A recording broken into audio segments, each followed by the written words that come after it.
afternoon to you all. First of all, I would like to thank the CHS, JNU, and Dr. Mahalakshmi for giving me an opportunity to make this presentation.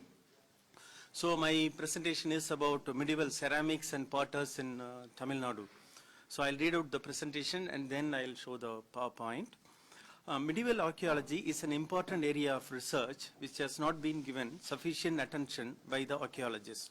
Material culture from the archaeological sites acts as complementary to the data set available from the inscriptions and textual sources. The field data on settlements, monuments, landscape features, and irrigation and material cultures are vital to comprehend the dynamic of the medieval society. In this paper, I focus on the medieval ceramics and the craft group of potters in Tamil Nadu based on archaeological and epigraphical sources. The medieval period is considered here as between 600 to 1600 CE. Carla M. Sinopoli, in her work Political Economy of Craft Production in South India, has investigated the nature of craft production during the Vijayanagar period. And she has included the potters under her study. Here, I adopt her definition of political economy as relations between political structures and systems and the economic realms of production, consumption, and exchange. At first, I described the nature of the archaeological ceramics evidence available from Tamil Nadu, and then discuss the condition of the potters as reflected in the inscription. The archaeological ceramics from the medieval period are useful in many ways. The ceramic materials are good indicators of settlements which might not find reference in the textual sources. The ceramics serve as an important source for local history and for reconstructing the history of the groups that are not represented in the epigraphical and textual sources. The medieval ceramic materials from South India could be classified into local ceramic vessels, bricks and roof tiles, imported ceramics, and terracotta images. First, local ceramic vessels. Local ceramic vessels produced for day-to-day use, and although people used metal vessels during the medieval period, ceramics were used in large quantity by the people. The ceramic vessel forms were probably inspiration for the metal vessel forms that were made in bronze. When we look at the typology of the metal vessels, we find a parallel between and they were produced in large quantity, even though the metal vessels were introduced during the medieval period. The ceramic forms were also in variety of shapes, and they are found in all the category of sites, and some of the medieval Indian ceramics were taken outside to India by the traders. We have evidence for the ceramics coming from West Asian sites and also in South India. So far the focus is mainly on the Chinese ceramics, but when you look at the so-called local pottery, you do find a lot of these ceramics being carried away by the sailors and navigators. You do get evidence in Southeast Asia as well as in West Asia. The next important item is bricks and roof tiles. They were also produced in large quantity during the medieval period. The roof tiles are found extensively in the medieval archaeological sites, and possibly the earliest occurrences documented at the palace of Gangaikonda Cholapuram. A new type of roof tile was introduced, and this is found in the medieval site of Gangaikonda Cholapuram. The same roof tile is also illustrated in the paintings of Bragadishwara temple. This is a new type of roof tile which is much distinct from the one that was used in the early historic period. This has a rectangular body and pointed tip and folded end. So we do not know when exactly this particular roof tile was introduced. Interestingly, we find a very good parallel for this in Vietnam at Champa at a context datable to 7th century CE. At the moment, we cannot argue whether there was any dispersal, but definitely we notice that after the 8th or 9th century, there was a shift in the use of roof tiles. Probably it indicates some change in the structures and architecture. We need to investigate further. Coming to the imported ceramics, we find a lot of varieties. We find West Asian ceramics and Chinese ceramics. Especially the West Asian ceramics have not been studied in detail. They have been reported at the site of Peri Periyapattanam, and also at Arikamedu and several other sites, and they are found more on the west coast of India. They are often labeled as Islamic or turquoise glazed pottery, and no detailed studies have been done. And actually Karashima, who initiated the study on Chinese ceramics, have described some of the pottery found at Arikamedu. Coming to the Chinese ceramics, we have them at several sites, both in the coastal as well as interior part of southern India. The credit for taking serious academic interest on the Chinese ceramics goes to Noboru Karashima. Why Subrailu's excavation at Periyapatnam produced a large variety of Chinese ceramics from the port site in southern Tamil Nadu.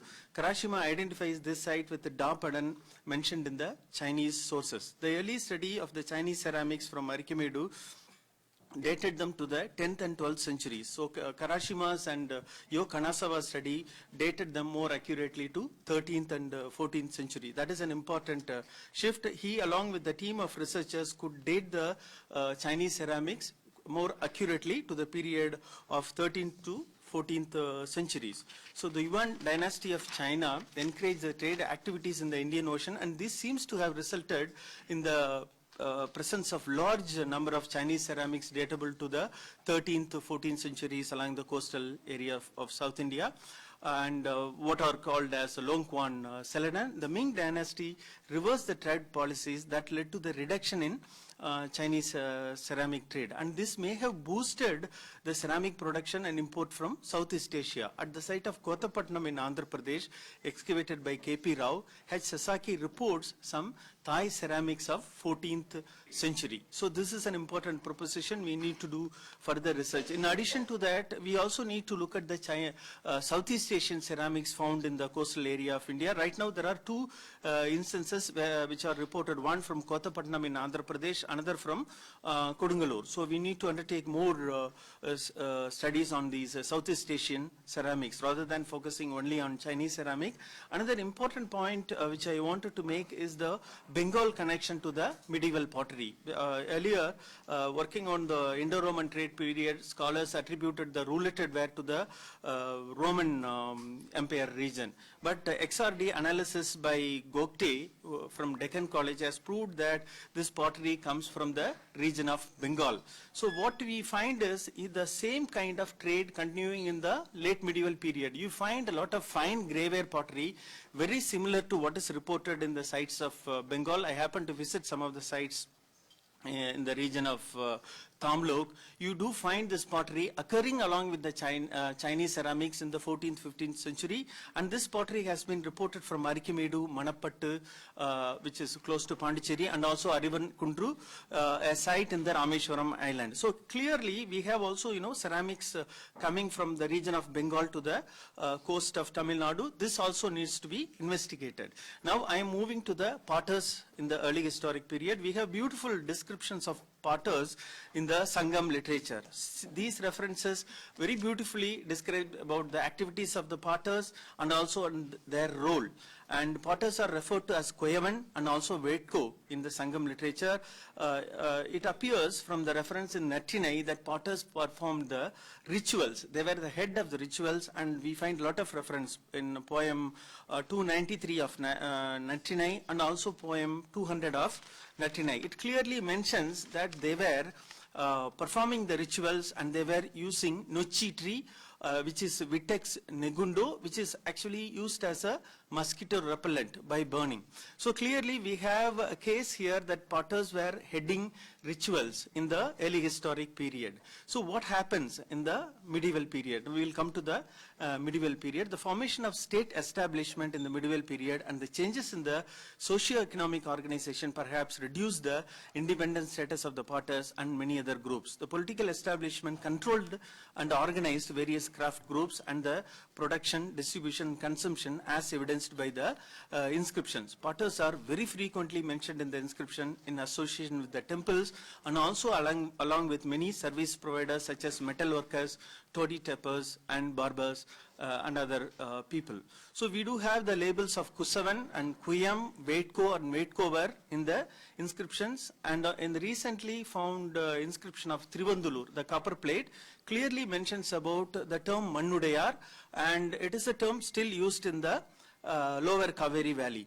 And actually potters do not, I also did some ethnographic work, I found that they do not like the term Kusavan, which is very frequently mentioned in the literature and also in the inscription, and now they prefer the term called Velar.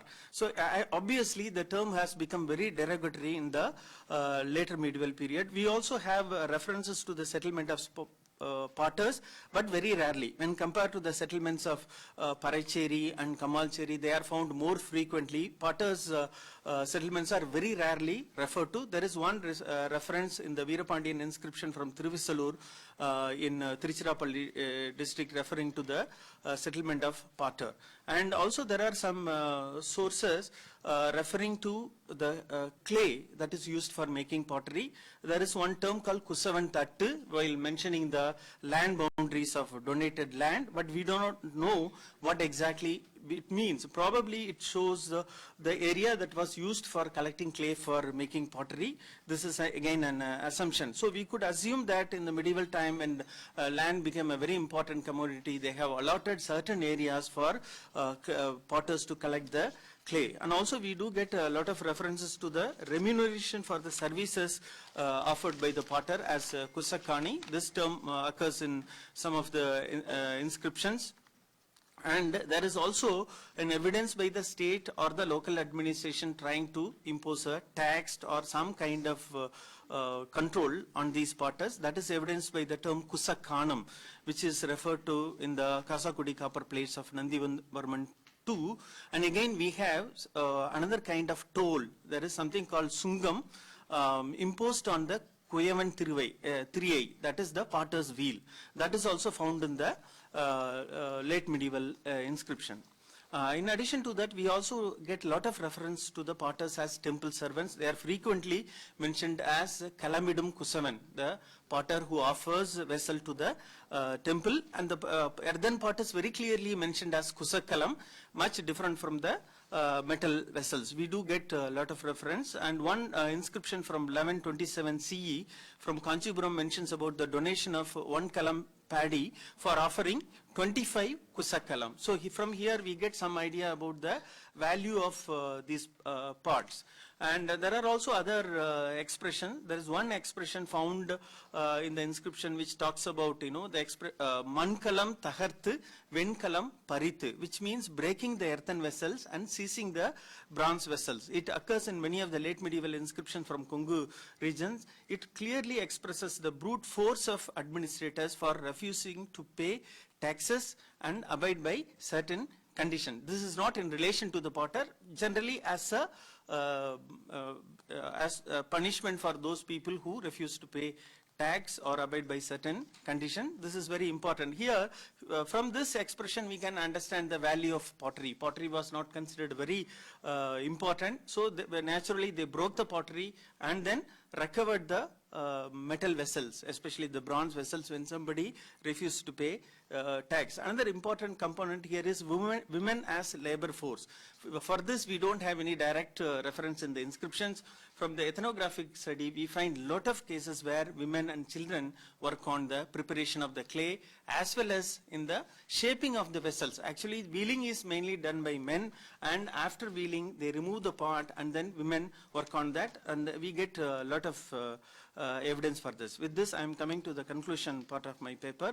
The potters who had independent status as ritual specialists in the early historic period became the service providers of the villages in the medieval period. Because of the nature of the occupation and the space required for production, potter settlements are found in the fringes of the village.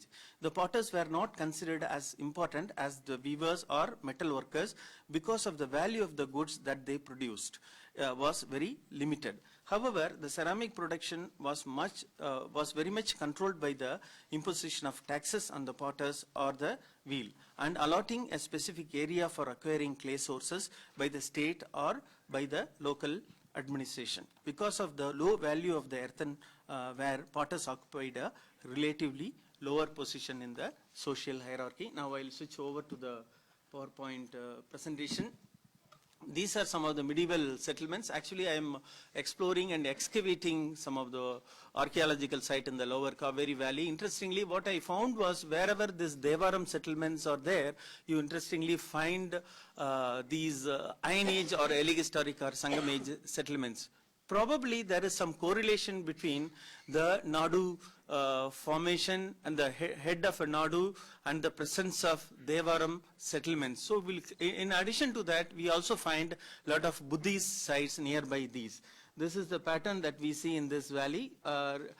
Recently, I excavated a site, early historic site, which is called Ambal now. It was mentioned as Ambar in the Sangam literature. Interestingly, we find evidence for Iron Age occupation at the lowermost level. We have not dated it based on the stratigraphy is about 3.5 meter in thick. So clearly, we have evidence for Iron Age beginning. I am taking efforts to date this particular site.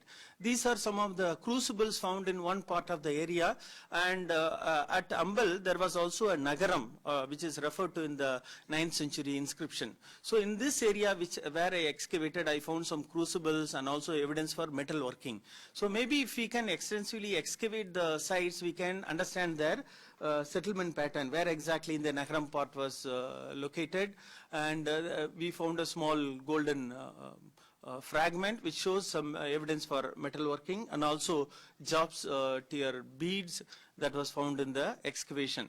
So coming to the site of Mamallapuram, which was excavated by ASI, you see evidence for the early roof tiles, which are known as triple grooved roof tiles and datable to early historic period, and some terracotta images and terracotta lamps. Here, and this is one of the terracotta lamp that occurs in the medieval context. Interestingly, this has given the form to the metal vessels. You can see some of these forms transferring into metal vessels. You find a lot of metal vessels as hoards found along with the bronze images in many of the sites which were found as accidental discoveries. You see some parallel in the vessel forms. And this is a typical early historic roof tile, which is a pan-Indian phenomenon. Actually, it occurs all over India in the early historic context from, say, 3rd century BC, and it continues probably till the Pallava times. Then, all of a sudden, it disappears. This is a triple grooved roof tile. The triple grooves for draining the water. On top, we have double perforation for fixing it onto the roof. This particular form changes during the medieval period. We have this kind of rectangular tile with a pointed triangular end and with a lot of variation, and you see this painting of this particular design on the Chola painting of Chidambaram temple depicted in Tanjavur Bragadishwara. So the same design you can see here. The same design you can see here. It is on the Shala roof of a structure in the Bragadishwara temple Vimana. So this design particularly comes from this triangular tip. And this is from Gangaikonda Cholapuram. You find several varieties in this folded tiles. This evidence is from Champa period site in Vietnam. Actually, Nishimura Manasari has published a paper on that. He dates them to the 7th century, but whereas in Tamilnadu we have date only for 10th, 11th century. So we do not know why there was a shift in the roof tiles. What is the impact of it? Why they went for this change? We do not know. But interestingly, when we look at the architecture, especially roofs from the Indian Ocean region, right from Kerala to Japan, we do notice a lot of similarity, but it will be too premature to talk about the dispersal of idea. Definitely, we need to look at why people were changing the roof tile. Whatever the condition that led to the shift in the use of this tile. Is it something to do with the architecture? Why this happened? This is something we need to investigate. This is the pottery which I mentioned, a fine greyware occurring in 13th, 14th or 15th century context in South India, which has clear connection with the Bengal region. So especially when we look at the fabric as well as the decoration, it shows some kind of context between these two regions in the medieval period, which is probably a continuation of what happened in the early historic period. This is the site of Ambal, Devara Padal Petrastalam. And the temple is in the center, and Potter's settlement is located in the edge here. So I excavated just outside the temple area where I found some evidence for late medieval settlement and also medieval period, and evidence for iron and also copper bronze working. This is coming to Kerala, where I wanted to demonstrate how women are also very actively involved in ceramic production, but we don't get any direct evidence in the inscription. And in fact, yes, we have a reference to Venni Kuyatiyar as a poet of Sangam period, but medieval texts are generally silent. So this is where I think we need to use the ethnographic context to understand the ceramic production and its use. Some more images, and that's it. Thank you. Yeah.